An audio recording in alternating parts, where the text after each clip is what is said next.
Inilah ramanya masyarakat Arab Baduy ya. Habis makan langsung diajak joget-joget.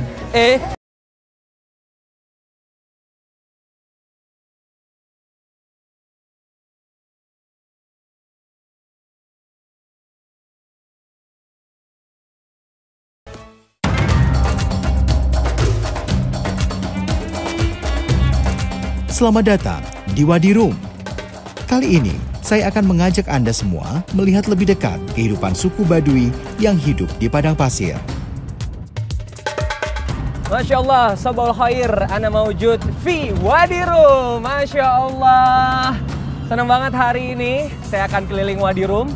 Sejauh mata memandang, ini padang pasir, Masya Allah. Dan dikelilingi juga gunung bebatuan. Nah, kalau lagi di sini tuh, berasanya tuh kayak nggak lagi di bumi gitu ya. Coba, bisa ditebak nggak lagi di mana?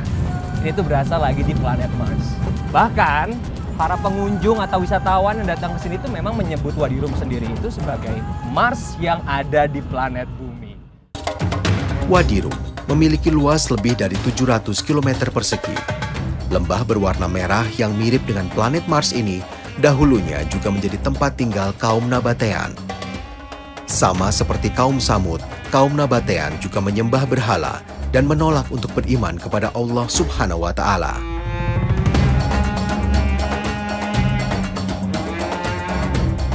Masya Allah, saudaraku, first stop, kita turun dulu. Suku Arab Baduy saat ini banyak mendiami Wadi Rum. Mereka tinggal di tengah gurun menggunakan tenda-tenda sebagai tempat berteduh. Jadi sekarang waktunya untuk kita masuk ke dalam. Ini adalah rumah masyarakat Arab Baduy. Masya Allah, Assalamualaikum warahmatullahi wabarakatuh. Masyarakat Arab Baduy sangatlah ramah. Mereka selalu menyambut tamu yang datang. Minum teh merupakan tradisi mereka dalam menyambut tamu. Minum teh juga mereka fungsikan untuk menghangatkan tubuh. Hangat di tubuh, yang pasti ini agak unik sih karena ini spesial juga dari masyarakat Arab Baduy, itu agak hangat dan ada sedikit kayak jahe-jahenya gitu sih.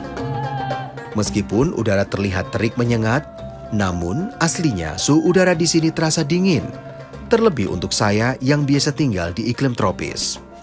Suhu saat ini sekitar 9 derajat Celcius. Here, you good now. I'm good. Oke, tunggu sampai 5 menit, ditutup dulu sampai nanti airnya mendidih. Yes. What about this? Tea? Different sort of tea, black tea, cinnamon, and cardamom. Oh, okay. It's already. Oh, already. Sekarang kita gabungkan beberapa tea-nya. Small. Okay. And this It's one. very healthy, I think. Yeah. And this one you can put it too. Okay. Like this. Okay, it's enough. Ini kayak kayu manis. Yeah. And the black tea. It's black tea. Nah, ini adalah teh hitam ya. Insyaallah. This one. Oh, okay. Very good. Okay. Very good. Sekarang kita tutup lagi. Close it. Okay. And stay at 1 minute or 2 minutes. Oke. Tea, it's ready. Tunggu 1 sampai 2 menit.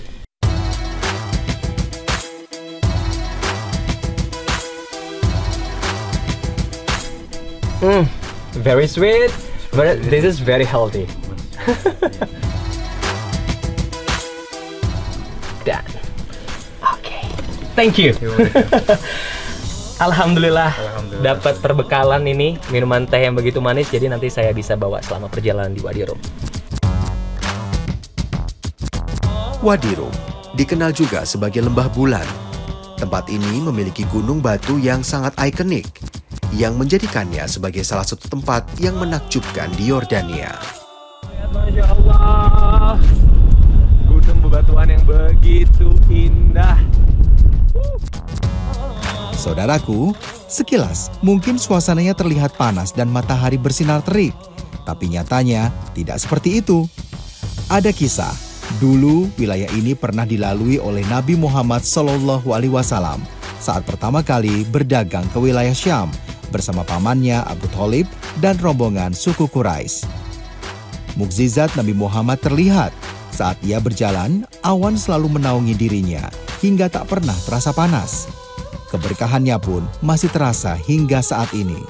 Meski terlihat terik, suhu rata-rata di tempat ini cukup sejuk. Masya Allah.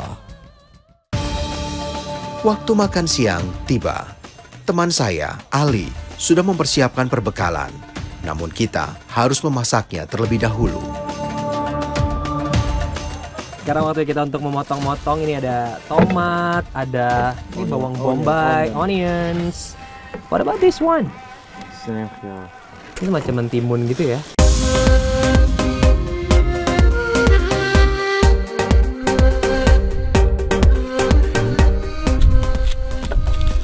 Kita potong. Oh, dipotong kecil-kecil.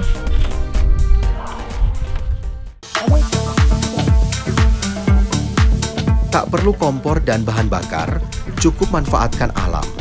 Itulah filosofi yang bisa kita pelajari dari masyarakat Badui ini. Masya Allah.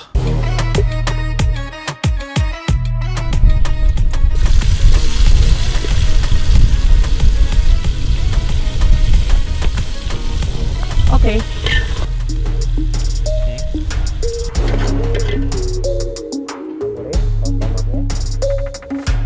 Pengalaman unik saya dan gak bakal saya bisa lupain ya.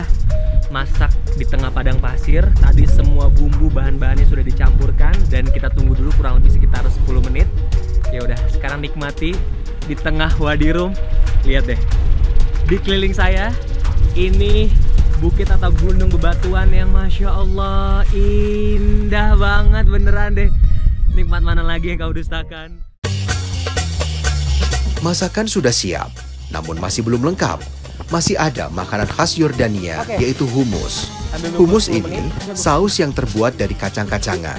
Selain itu, juga masih ada ikan tuna sebagai proteinnya. Itu kayak I think dari yogurt gitu ya, dari susu juga sih bahan dasarnya. Mungkin nanti untuk saladnya juga. Tapi enak, gurih. What about this one? The tuna. Tuna, ini ikan tuna. Kita buka dulu. Oke. Masih banyak sekali prosesnya ternyata ya. Ini luar biasa loh. Masak di tengah gurun. Bread, right? Yes, bread. Akhirnya, semua makanan siap disantap.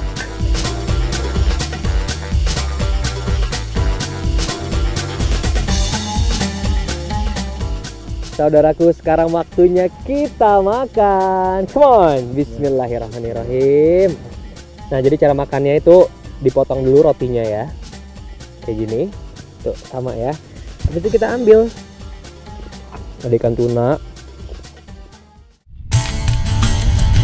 Sungguh luar biasa nikmat Allah Subhanahu wa Ta'ala kepada umatnya. Tak henti-hentinya saya selalu mengucapkan syukur bisa menikmati kuliner khas yang enak di lokasi yang luar biasa indah. Masya Allah.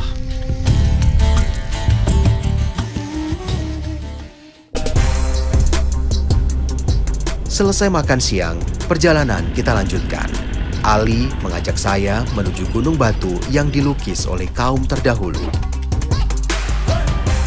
Saudaraku, ada sesuatu yang menarik di Wadi Rum. Bisa lihat di belakang saya.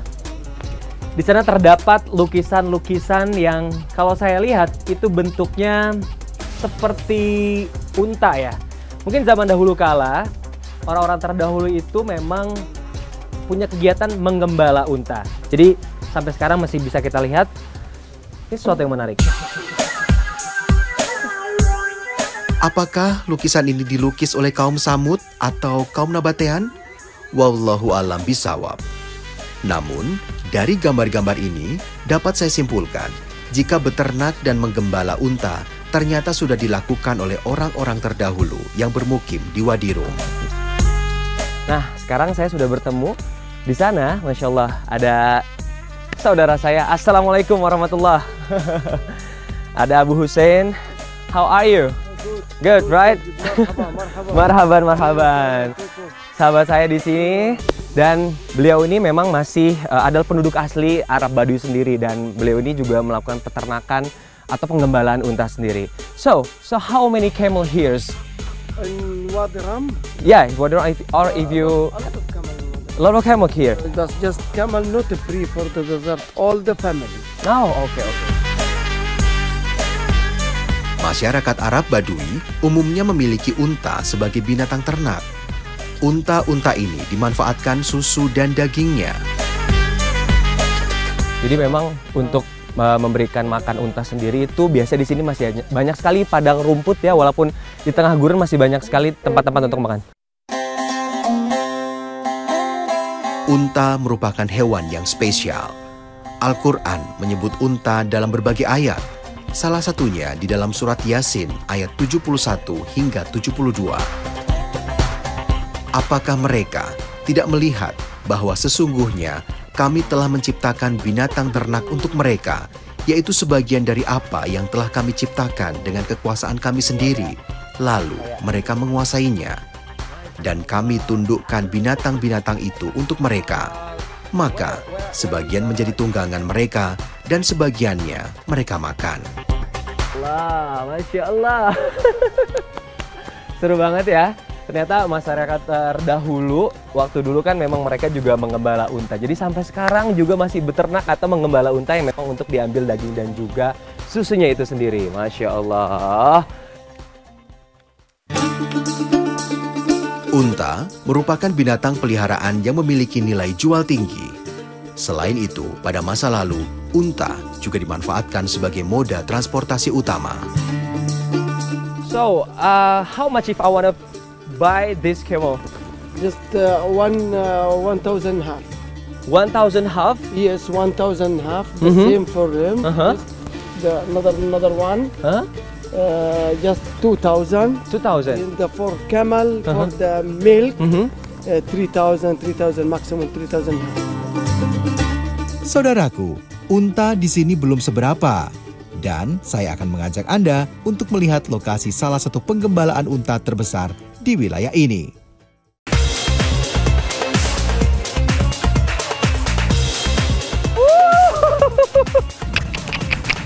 Gitu caranya. Nah, sekarang masih di kawasan Wadi Rum. Saya bertemu di sini. Ini adalah tempat pengembalaan dan juga peternakan unta. Masya Allah. Assalamualaikum. My name is Andre. What's your name? My name is Fuad. Huas. Fuad. Fuas. Nah. Masya Allah. Kita kasih makan dulu. Masya Allah. Ternyata dia suka juga roti ya. Berbicara tentang kaum terdahulu, banyak hal yang bisa kita ambil hikmahnya. Salah satunya dari hewan unta.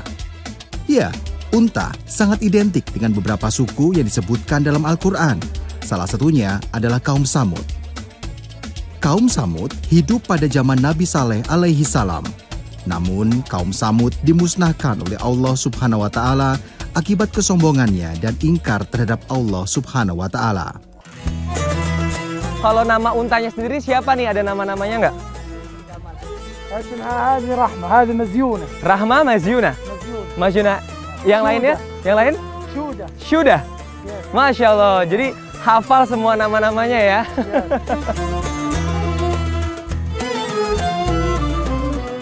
Yes. Yes.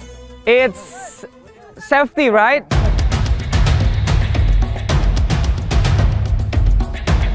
Oke. Bismillahirrahmanirrahim ya. Oke, here.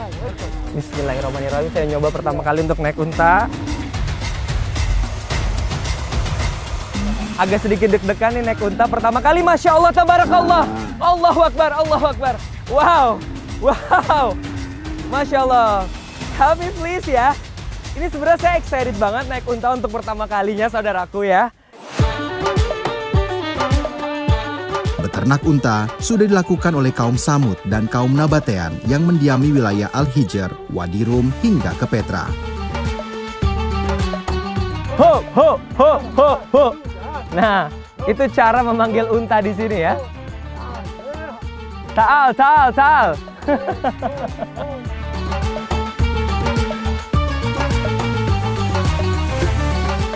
Kalau ngomongin soal atau berbicara mengenai peternakan atau pengembalaan unta yang ada di sini, saya lihat ini sebenarnya bukan lahan atau tempat atau padang rumput ya, tapi di sini adalah bekas atau penanaman semacam tomat atau mungkin semangka kecil.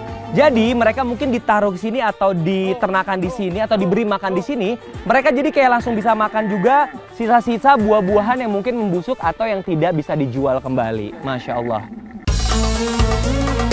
Al-Quran menceritakan tentang kisah unta betina dan kaum Samud. Banyak pelajaran yang bisa kita petik dari kisah ini. Masya Allah. Dikisahkan, Nabi Saleh alaihi salam dengan mukjizatnya mengeluarkan unta betina dari dalam batu. Nabi Saleh meminta kepada kaum Samud agar memperhatikan unta tersebut dan membiarkannya makan secara leluasa. Nabi Saleh alaihi salam juga memperingatkan agar unta betina ini jangan diganggu karena mampu memenuhi kebutuhan susu seluruh kaum Samud. Seperti tertuang dalam Al-Quran Surat Asy-Syu'ara ayat 156. Dan janganlah kamu sentuh unta betina itu dengan sesuatu kejahatan yang menyebabkan kamu akan ditimpa oleh azab hari yang besar. Namun, kaum Samud malah membunuh unta ini karena dianggap akan membawa pengaruh buruk bagi unta-unta peliharaan mereka. Dalam surat Ar-Ra'd ayat 73, Allah sudah memperingatkan kaum Samud dan mengutus Nabi Saleh agar mereka segera bertobat, kembali ke jalan yang benar. Namun hal ini tidak diindahkan, kaum Samud terus melakukan kezoliman. Kaum Samud pun akhirnya dimusnahkan oleh Allah Subhanahu wa Ta'ala. Saudaraku, dikisahkan ketika kaum Samud dengan congkak dan juga sombongnya menantang Nabi Saleh alaihissalam, apakah kamu benar-benar seorang rasul dan juga seorang nabi? Pada waktu itu mereka menantang, bisakah kamu mengeluarkan seekor unta dalam sebuah bongkahan batu? Allah Subhanahu wa Ta'ala memerintahkan Nabi Saleh alaihissalam untuk mengetuk tongkatnya, dan pada saat itu keluarlah seekor unta yang begitu besar dan juga begitu gemuk.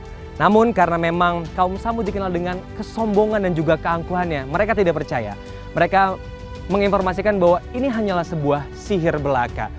Ya Allah. Dan pada saat itu juga akhirnya mereka atau kaum Samud menyembeli atau memotong unta itu sendiri. Dan tertulis dalam surat Al-A'raf ayat 77 sampai dengan ayat 78.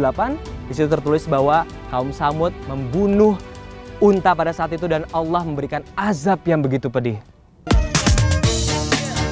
Saudaraku, beternak unta di padang pasir seperti ini tidak memerlukan kandang khusus. Kandang cukup menggunakan kawat yang dipasang mengelilingi unta. Nah, saudaraku, ini tadi untanya udah dimasukkan ke kandang. Ini tadi tuh sebenarnya di awalnya adalah kayak pintu masuk keluar. Nah, sekarang setelah itu tinggal dikasih kawat biar untanya nggak bisa kemana-mana lagi. Oh. Nah, jadi selesai mengembala unta-untanya sendiri karena sekarang udah petang. Kita bakar alang-alang atau ranting-ranting ini. Fungsinya apa? Fungsinya biar unta-unta ini tidak kedinginan di malam hari. Wah, ternyata treatmentnya luar biasa ya.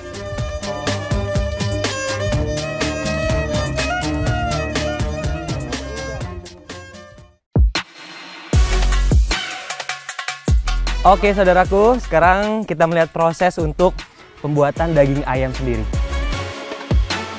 Oh, dikubur pakai pasir. Ramanya masyarakat Arab Baduy ya, habis makan langsung diajak joget-joget. Oh.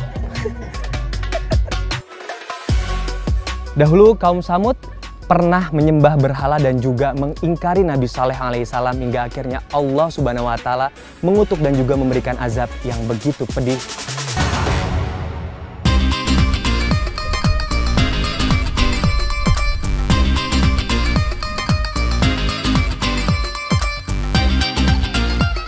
Suku Arab Baduy juga memiliki kuliner yang unik, yakni zarb. Oke saudaraku, sekarang kita melihat proses untuk pembuatan daging ayam sendiri. Jadi ini adalah proses pemanggangan ya. Ini cara memanggangnya agak sedikit unik nih saudaraku. Jadi makanan atau daging-daging yang sudah diracik sendiri langsung dimasukkan ke dalam satu tempat. Nah kemudian nanti kita akan tutup. Nah ini kita tutup. Kita tutup. Wow, ini unik banget ya. Jadi ini di dalam pasir sendiri ya. Oke, ini setelah ditutup, ini ada karung. Kita tutup dulu. Oke, kita bantu. Oh, and then? Oke. Jadi biar tertutup rapat ya. Oh, dikubur pakai pasir. Ini pasirnya agak panas sedikit ya. Oke. Can I try? Oke. Saya coba untuk mengubur.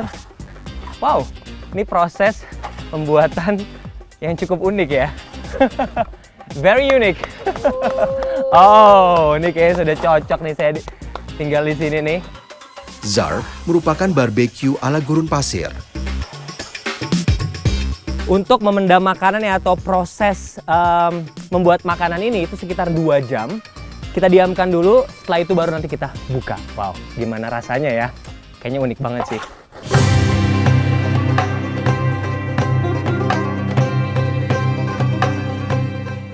Nah, saudaraku, tadi kita sudah penimbunan pasir sekitar 2 jam lamanya. Sekarang waktunya untuk kita membuka. Tadi pasir udah disingkirkan sedikit-sedikit ya. Sekarang waktu kita buka. Bismillahirrahmanirrahim. Bismillahirrahmanirrahim. 2, 3. Oh, Masya Allah. Wow, ternyata di sini ada nasinya juga. Seperti apa rasa zarb ala suku Arab Baduy ini? Tak sabar, saya ingin menikmatinya.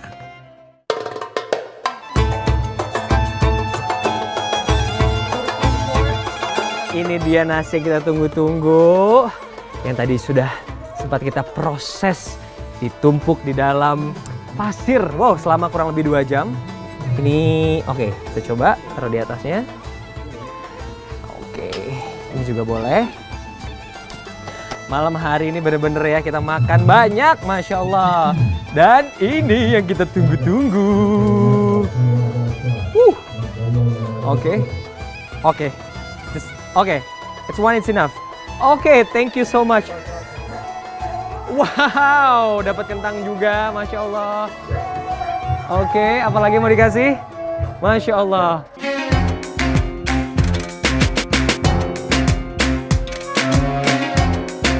Nah, saudaraku, sekarang waktunya untuk kita makan bareng, Masya Allah.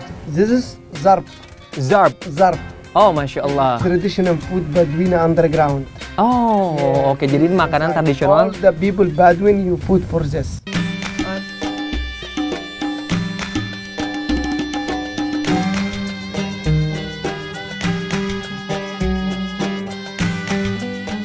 Masya Allah, saudaraku. Jadi saya senang banget dari awal tadi datang ke sini, masyarakat Baduy Arab begitu ramah dan juga hangat menyambut saya. Terus kemudian tadi proses pemasakan juga.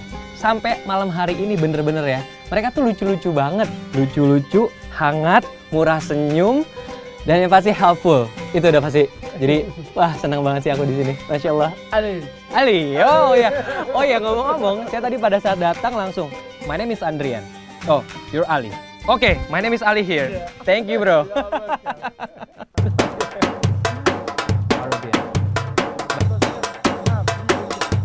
Setelah perut terisi, tradisi mereka selanjutnya dalam menyambut tamu adalah dengan menampilkan tarian ala gurun pasir.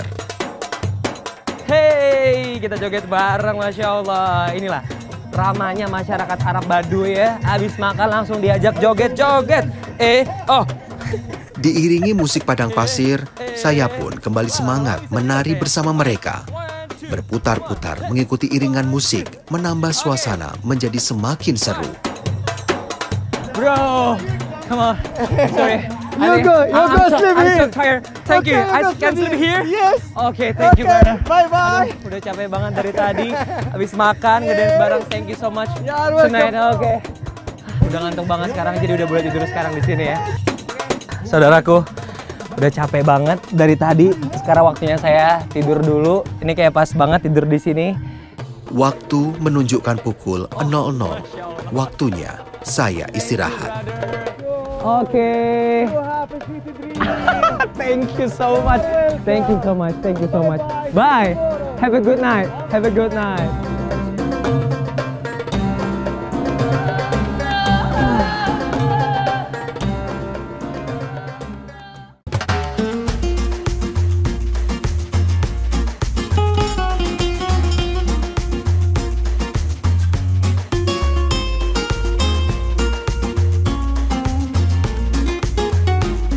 wa samuda fama abqa.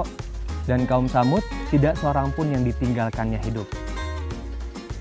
Saudaraku, dalam Quran surat An-Najm ayat 51 mengkisahkan tentang kaum Samud yang dibinasakan oleh Allah Subhanahu wa taala.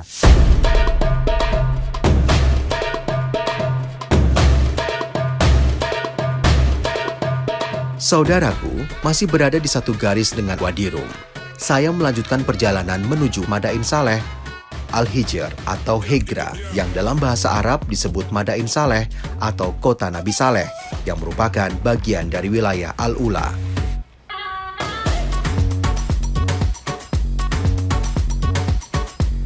Saudaraku, ini adalah Madain Saleh, kota yang terletak kurang lebih sekitar 300 km di utara kota Madinah.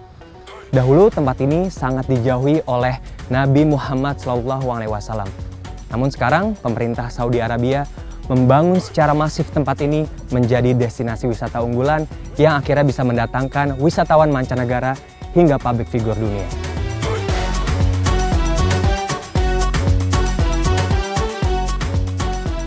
Kaum Samud dahulu tinggal di wilayah ini. Namun, apakah bangunan-bangunan gunung batu ini diukir oleh mereka? Wallahu a'lam bishawab. Beberapa sumber menyebut jika Madain Saleh ini merupakan kota yang dibangun oleh kaum Nabatean, yaitu kaum yang meninggali daerah Al-Hijr setelah kaum Samud. Saudaraku, dahulu kaum Samud pernah menyembah berhala dan juga mengingkari Nabi Saleh alaihissalam hingga akhirnya Allah Subhanahu wa taala mengutuk dan juga memberikan azab yang begitu pedih di tempat ini.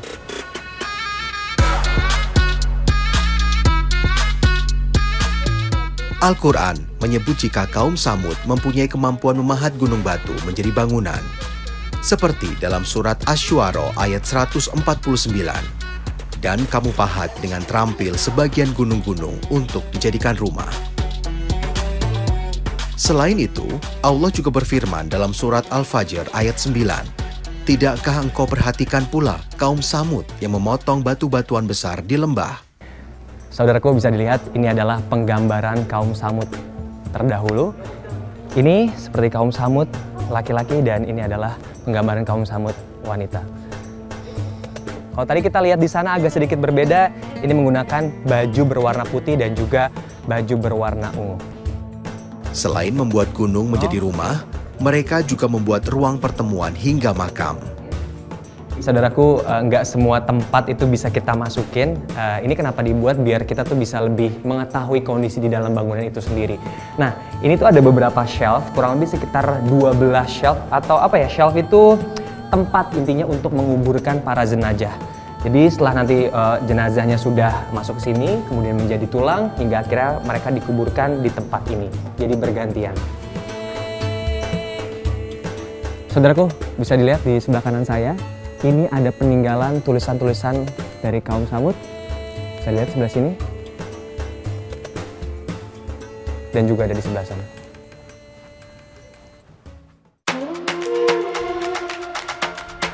Diberi kelebihan keterampilan oleh Allah Subhanahu wa taala, tidak menjadikan kaum Samud bersyukur.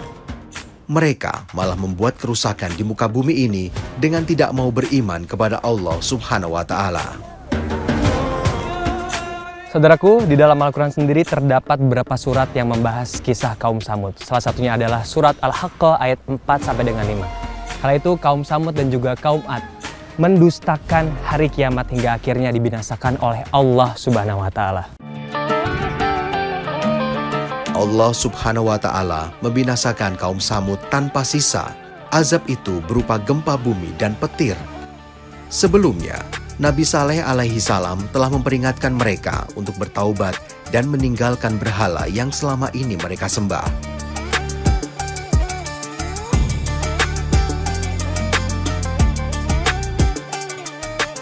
Saya pun semakin tertarik untuk mengetahui lebih lanjut kisah Nabi Saleh alaihi salam dan kaum Samud. Saya pun menghubungi sahabat saya, Abu Bakar Jindan.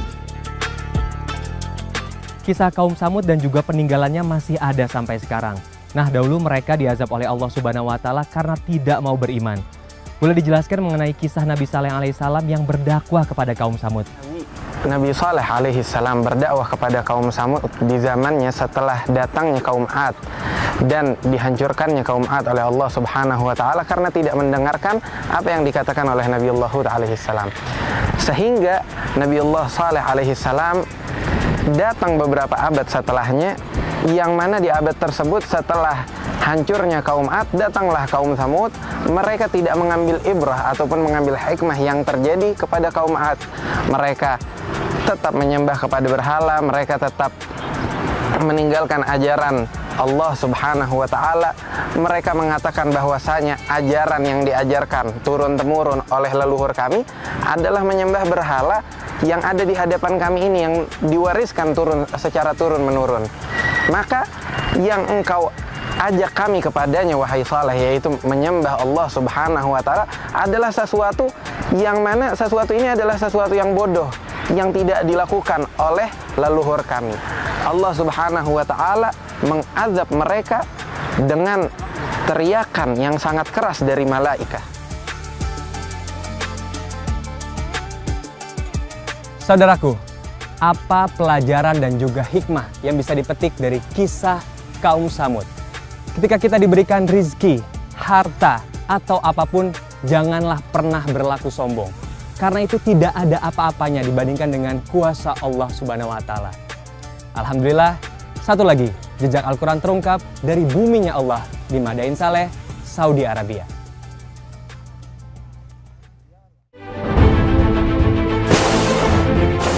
Masih dingin banget dan saya bener-bener amazed banget melihat pemandangan yang ada di sini. Masya Allah. 1, 2, 3, 4, 5, 6, 7. Wow, ini banyak banget.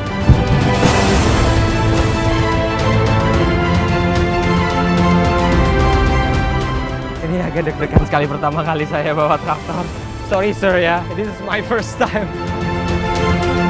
Ini adalah kota bawah tanah Derinkuyu atau Derinkuyu Underground City.